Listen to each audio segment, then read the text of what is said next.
저희 그 토론문 중에 나옵니다만 한반도의 분할 통치라는 말이 나옵니다만 이것이 오늘날 한국에서 소위 대한민국을 부정하고 또 여러 가지 분란을 일으키는 그 주요 원인이 되는 것이 사람들이 전부 그 과거에 얽매여 있다는 것이죠. 그래서 반미의 기초 논리를 제공을 하고 또 이념에서 이 좌파 논리를 제공하는 그런 뿌리가 되고 있는데 이것은 사실은 현재와 미래를 동시한 그런 얘기이기 때문에 매우 위험하다. 그래서 현재로서는 앞서 여러분이 말씀하셨습니다마는 한미 동맹을 기초로 해서 우리가 통일로 나아가고 국가 번영을 이루어야 된다. 이것이 뭐 변하지 않는 우리의 기본 국가 정책이 되어야 된다. 그런 생각을 합니다. 그러면서 이 완충지대화를 그러면 어떻게 극복해 갈 것인가? 저 개인적으로는 이 완충지대라는 말 자체가 매우 부끄럽고 또 자랑스럽지 못하다는 게 또 사실이죠. 우리가 강한 나라라면은 완충지대가 될 필요가 없겠죠. 그러나 그렇지 못하기 때문에 늘 우리가 버퍼존이라는 그런 별로 자랑스럽지 못한 그런 용어를 사용하고 있습니다. 저는 우리가 주변 4대 강대국을 비롯해서 세계 여러 나라와 좋은 어떤 국가 관계를 유지해 가는 가운데 특별히 동북아 또는 동아시아 차원에서 있는 다자간 안보 협력을 통해서 느슨하나마 우리가 북한의 그 비핵화 그리고 또 한반도 평화 안정 그 통일을 향한 어떤 발걸음을 내디뎌야 된다. 뭐 그런 생각을 해봅니다. 여러 가지 논의가 있었습니다만은 이 다자간 안보 협력이라는 것은 매우 문제가 많고 또 평화를 앞세우지만 사실은 그렇지 못한 면도 많습니다. 그럼에도 불구하고 우리는 이러한 노력도 추진해 나가야 되겠다. 그런 말씀 드리고요. 그다음 뭐 정전체제에 관한 얘기는 너무나 잘 아셨네요. 이 6.25 전쟁이 가져온 그 중요한 하나의 또 우리의 교훈은 자유민주주의 동맹 네트워크가 형성됐다는 것입니다. 우리가 갖고 있는 한미동맹이라든가 그리고 미일동맹 그리고 이 여러 가지 호주라든가 인도와의 어떤 일본과 미국과의 어떤 협력이라든가 그리고 5개국 방위협정 이 FPDA라 그럽니다만은 그 싱가포르, 말레이시아, 호주, 뉴질랜드, 영국이 1971년에 맺은 그 5개국 방위협정 동남아 국가들이 비동맹을 추구하면서도 현재 이 방위협정이 남아 있습니다. 이런 것을 보고 또 유럽의 어떤 그 동맹관계, 나토 이렇게 봤을 때 자유민주주의 그 동맹 네트워크는 정말 사실 각각의 어떤 동맹이지만 사실은 전 세계적으로 하나로 굳어져 있다 이런 것이죠. 그래서 우리가 지금 뭐 전자권 문제도 그동안 논란이 많았고 그렇습니다. 그런데 우리가 지금의 우리는 그 주한미군이라든가 주일미군이라든가 뭐 어제도 보니까 데모하는데 보니까 주한미군 철수하라고 한미동맹 폐기하라고 데모를 뭐 도심에서 그렇게 하는데도 별 제지를 안 받고 있던데요. 이런 것이 사실은 그 주한미군의 위상이라는 것이 지금 어떤 한반도의 안정자 역할을 떠나서 동북아시아, 동아시아의 어떤 그 현상 유지 세력으로 남아있다는 것을 우리가 잘 알아야 되겠습니다. 그래서 특히 북한이 지금 핵무장을 하고 미사일 능력이 신장된 가운데 우리가 전시작동군 문제를 또 논의를 한다든가 주한미군 문제를 건드리고 한미 상호방위조약 문제를 건드린다.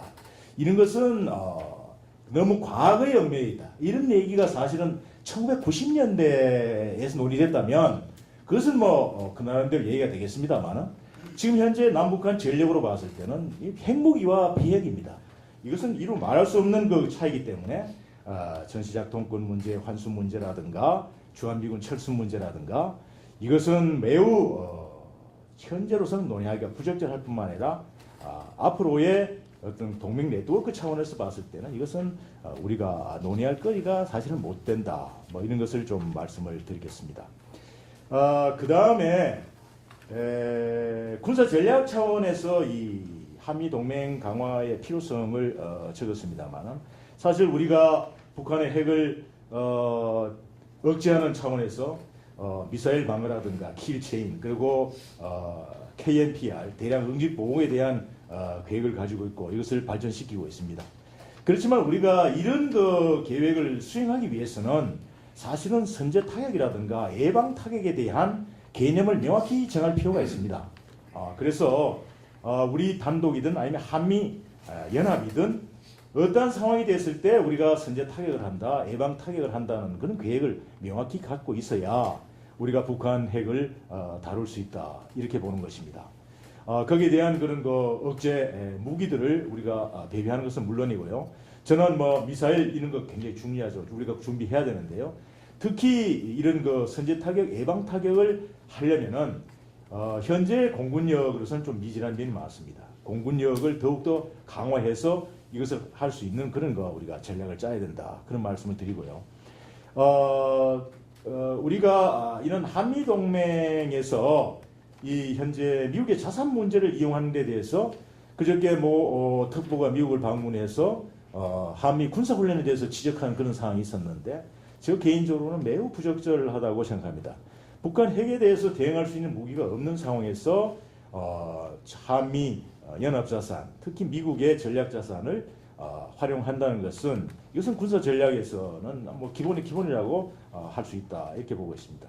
고고도 미사일 방어 체계에 대해서 앞서 말씀을 하신 분이 계셨습니다만은, 이 문제에 대해서도 또 우리가 정말 우리가 고고도 미사일 방어 체계가 왜 필요한 것인가, 주한 미국만을 방어하는 것인가, 우리 한국민을 방어하는 것인가에 대한, 보호하기 위한 것인가에 대한 명쾌한 우리 입장을 가지고 있지 못한 데 대한 그런 참 불만이 있습니다.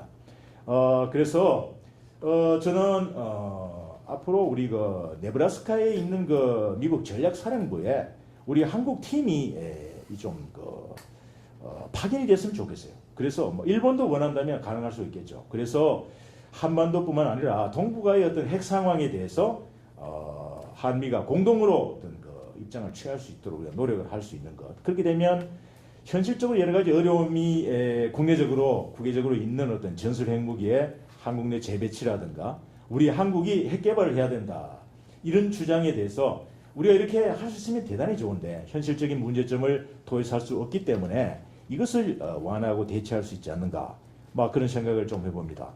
시간 관계상 간단히 마무리를 지으면요.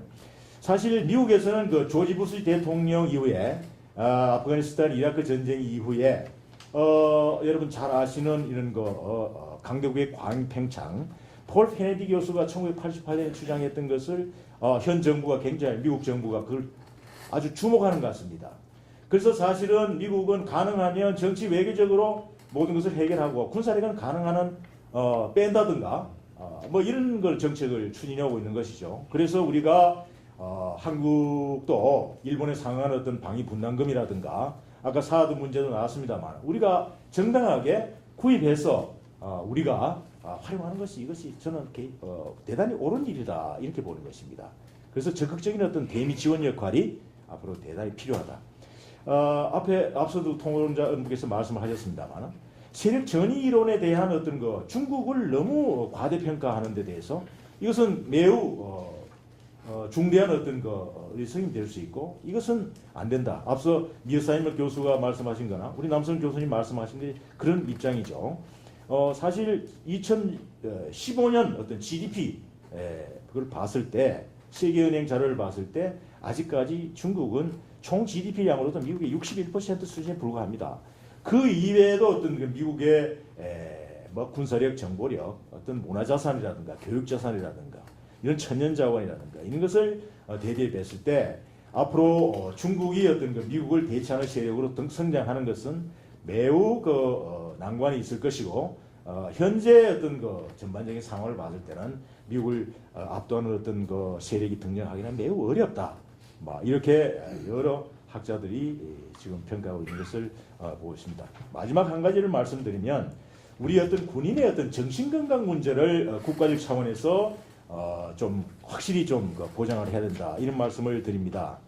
군인의 정신건강 문제 어떤 말씀을 드리는가 하면 예비역이라든가 퇴역, 그 현역들도 마찬가지입니다만은 이 어떤 패닉 상태에 있는 것, 그리고 트라우마를 겪고 있는 것, 또 사회 부적응이라든가 우울증, 또 조현병, 또 극단적인 어떤 행동 질환, 이런 것이 우리 주변에서 전역을 하고 여러 사람들이 이런 아픔을 겪고 있습니다.